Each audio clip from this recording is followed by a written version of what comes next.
Big boss 18 की date का हुआ अनाउंस, नया प्रोमो आया सामने।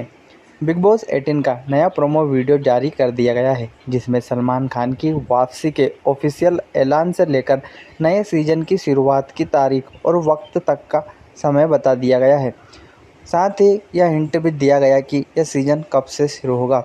सलमान खान का रियलिटी शो बिग बॉस 18 का नया प्रोमो सामने आया।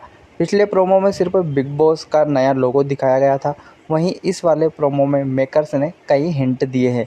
कलर्स टीवी ने प्रोमो वीडियो को पोस्ट करते हुए कैप्शन में लिखा, इस बार घर में भूचाल आएगा क्योंकि बिग बॉस में टाइम का तांडव छाएगा।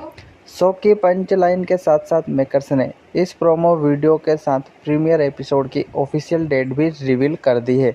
मेकर्स ने प्रोमो वीडियो के साथ कैप्शन में लिखा, देखिए बिग बॉस 18 का ग्रैंड प्रीमियर 6 अक्टूबर रात 9 बजे से।